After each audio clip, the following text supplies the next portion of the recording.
28 astuces et conseils pour commencer l'orpaillage facilement. C'est le sujet que nous allons aborder dans ce podcast. Vous pouvez retrouver encore plus d'informations sur le site prospectiondeloisirs.fr, sans oublier de nous soutenir si ce contenu vous plaît. Déterminez où l'or a déjà été découvert dans le passé. Le meilleur endroit pour commencer à chercher de l'or est dans les endroits qui sont connus comme étant aurifères. Vous aurez plus de chances de réussir si vous recherchez les exploitations historiques connues et documentées, les rivières et les ruisseaux où les prospecteurs ont déjà cherché et trouvé. Effectuez une recherche géologique. Examinez les données géologiques de la région où vous souhaitez chercher de l'or. Vous devez être familiarisé avec les différentes sortes de roches qui accompagnent l'or, telles que le granit, le schiste et le niel. Apprenez à rechercher les signes d'exploitation de l'or, tels que des vestiges d'anciennes activités minières, des terrils, des pierres empilées au mauvais endroit, des trous dans le sol, etc. Recherchez des marmites dans le substrat rocheux du lit du cours d'eau et les bancs de gravier. Dans les rivières, recherchez de l'or dans les trous naturels profonds, les méandres de la rivière, parmi les blocs massifs et même dans les fractures des roches. Google peut vous aider à localiser des endroits potentiellement intéressants. Google Maps et Géoportail sont d'excellentes ressources pour localiser des endroits potentiels et d'autres sites qui méritent d'être explorés avec un détecteur de métaux. Cherchez des noms de cours d'eau ou de villages proches de cours d'eau avec des consonances liées à l'or. Par exemple, les noms d'origine latine possédant les lettres A, R, A, UR, A, RT, ou R sont des endroits intéressants pour l'orpaillage, comme l'Ariège. Prospectez avec un partenaire, un ami ou un membre de votre famille. Cela multiplie par 2 vos chances de découvrir de l'or, et la quête sera plus sûre, au cas où vous vous casseriez accidentellement un bras ou une jambe. Il y aura quelqu'un pour vous aider dans les endroits reculés. Choisissez l'équipement approprié à la situation. Utilisez un bon kit d'orpaillage, comme le kit d'orpaillage Minlab Pro Gold, qui fait ressortir les grains d'or et la surface regarde de l'or dans le bac. Nettoyez soigneusement les graviers et la moindre pierre. Ne remplissez pas trop votre bâtet de matériaux. Videz l'eau après l'avoir secouée. Servez-vous des rainures pour conserver les matériaux les plus lourds et évacuer les matériaux légers. Effectuez toute la procédure lentement jusqu'à apercevoir l'or. Creusez le long du ruisseau pour trouver du gravier, le début du substrat rocheux sous le gravier est le meilleur endroit pour chercher de l'or. C'est là que l'or finit par se poser. Travaillez en profondeur en explorant complètement chaque zone. Si vous trouvez une paillette d'or à un endroit, regardez tout autour jusqu'à ce que vous soyez certain qu'il n'y a rien d'autre à proximité. Localisez où se reposent les poissons. L'or se dépose généralement dans des endroits à faible pression, comme dans les coudes des ruisseaux et des rivières, derrière des pierres massives et autres endroits similaires, ainsi que dans de petites poches d'eau à faible débit. Si vous savez où se trouvent les poissons dans la rivière, vous avez probablement découvert un site aurifère.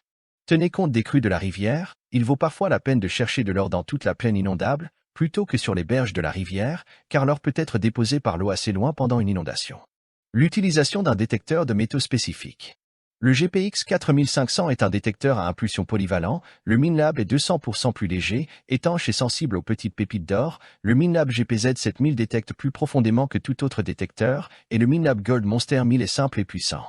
Ne négligez pas les anciennes mines et fosses d'extraction, vous pouvez également y rechercher de l'or que d'autres détecteurs de métaux pourraient manquer. Prenez note des caractéristiques de ces vestiges, des débris de fer, des clous et des cuillères cassées indiquent que des individus ont passé du temps dans la région, peut-être pour extraire de l'or. Examinez les différentes formes de placers aurifères. Les placers alluvionnaires se produisent dans les sédiments des rivières et des canaux, les placers illuviaux sont créés par les intempéries et sont répandus dans les environnements arides, les placers résiduels sont des concentrations d'or sur ou autour de la source primaire, les placers côtiers sont de minuscules dépôts d'or découverts sur les plages de sable, et les dépôts glaciaires sont de l'or qui a été déposé à la suite du mouvement des glaciers.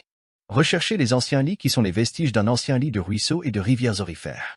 Il est possible qu'il y ait encore plus d'or que dans le canal principal. Découvrez où coulaient les anciennes rivières, la forme arrondie distinctive des pierres et des cailloux marque le lit d'une ancienne rivière. Observez la forme de l'or, cette technique peut servir à déterminer la provenance de l'or. Si vous avez ramassé des pépites lisses et roulées par l'eau, elles ont très probablement passé une longue période dans l'eau et ont dû faire un long voyage en amont. Il peut y avoir plus d'or. Le contour rugueux de la pépite, en revanche, vous indiquera que vous devez creuser à proximité. Cherchez du quartz, le quartz pur et blanc est moins intriguant que le quartz amalgamé avec du fer, où l'or est fréquemment trouvé en conjonction. Attendez une crue ou une inondation, l'érosion du sol est également causée par les fortes pluies, et l'or est emporté dans les ruisseaux et les rivières en creux. C'est un bon moyen de suivre la météo pour vérifier ensuite sur place ce qu'il en est. Apprenez à faire la distinction entre l'or et d'autres minéraux, beaucoup confondent l'or avec la pyrite, parfois appelée l'or des fous, qui laisse une marque noire sur une roche si on la griffe avec le bord. Ne discutez pas de vos résultats de prospection en public, en tout cas pas avant d'avoir soigneusement extrait tout l'or de la zone, au risque de devoir cohabiter avec bon nombre de nouveaux orpailleurs sur votre zone. Trouver de l'or est difficile, même dans des endroits incroyablement riches. Il se peut que vous ne découvriez pas d'or pendant des jours ou des semaines. Cela peut être décourageant, et de nombreux novices abandonnent à ce stade. Soyez donc tenace et résolu lorsque vous cherchez de l'or, le travail acharné est la clé du succès. Regardez les autres minéraux, la présence d'autres minéraux est une habitude intéressante à garder en tête. Lorsque l'on fait une bâtée, au-delà du fait de rechercher à isoler de l'or, on voit également tous les autres minéraux présents dans la zone de recherche.